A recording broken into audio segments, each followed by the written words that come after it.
আমাদের ঘাপ্পু পুরো একটা ছোট মানে মানুষের বাচ্চার মতন। আমরাও ছোটোবেলায় এরকম মারা যখন সবজি কাটতো মাছ কাটতো তখন এরকম বসে বসে তাদের সবজি কাটা দেখতাম, মাছ কাটা দেখতাম। আর ঘাপ্পুও তাই, যখনই সবজি কাটতে বসি তখনই একদম পাশে চলে আসে, মানে একদম মানে বটি একদম পাশে বসে গায়ে হেলান দিয়ে সেই সবজি কাটা হোক বা মাছ কাটা হোক সব কিছু দেখা যায়।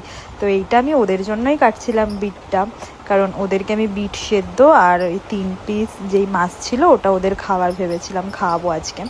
আর এত কাজের মাঝখানে আমার একটা পার্সেলও চলে এসেছিলো।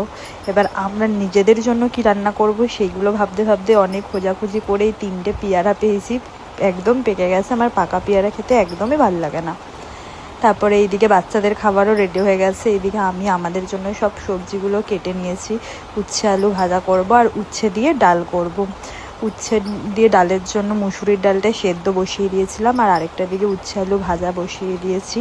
এইগুলো করতে করতে আরও অনেক কাজ ছিল ঘরের, সেইগুলোও করছিলাম। কিন্তু তার মধ্যে এবার আমার মায়ের জন্যও রান্না করতে হবে, কারণ আমার মা তো ভেজ খায়, মানে আদা খায়, রসুন পেঁয়াজ এইসব কিচ্ছু খায় না, মুসুরির ডালও খায় না। তার জন্য মায়ের জন্য ঝিঙে আলু দিয়ে একটা তরকারি করলাম। ভাবলাম মায়ের রান্নাটা আগে করে নিই, তারপরে আমাদের জন্য করব। এবার সেই টাইমের মধ্যে যদি কোনো মাছওয়ালা আসে তাহলে মাছও কিনবো, কিন্তু কোনো মাছওয়ালা তো এসে পৌঁছালো না। এদিকে আমি একটু আমার জন্য উনুন বানাচ্ছিলাম, কারণ গ্যাসের এত প্রবলেম হচ্ছে, মানে কবে আসবে না আসবে, তার জন্য এটা এমার্জেন্সির জন্য বানিয়ে রাখছি। আর এখানটাতে গুড্ডি একটু কামড়িয়ে মাটিটা তুলে দিয়েছে, এত বদমাশি।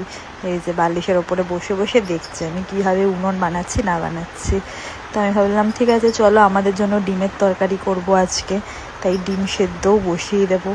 বসিয়ে দিয়েওছি অলরেডি 5খানা ডিম। আর এইদিকে দুজন মিলে ভাবছে যে ওদেরকে ডিম দেবো খেতে, কারণ সকালে ডিম খায়।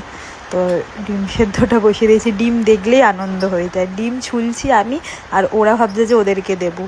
এদিকে কাজ করতে করতে বাচ্চাদেরকে ওই বিট দিয়ে যেই স্যুপটা বানিয়েছি ওইটা দিয়ে একটু খেতে দিয়ে দিলাম। 3জন মিলেই খেয়ে নিল। খাওয়া দাওয়ার পরে আমি ওইদিকে ডিমের তরকারিটার জন্য রেডি করছিলাম সব কিছু। তো আজকে গুড্ডিকে ভাবলাম একটু স্নান করাবো, ওর সারা বডিতে অ্যালার্জি হয়ে গেছে। তো বৃহস্পতিবার দিনকে ওকে ডক্টর দেখিয়ে আনা হয়েছে। তো এই তেলটা আগে লাগাতে হবে, 2 ঘন্টা লাগিয়ে রাখতে হবে, তারপরে এই শ্যাম্পুটা দিয়ে স্নান করাতে হবে। আজকে এইটুকুনি, কালকে আবার দেখা হবে। টাটা।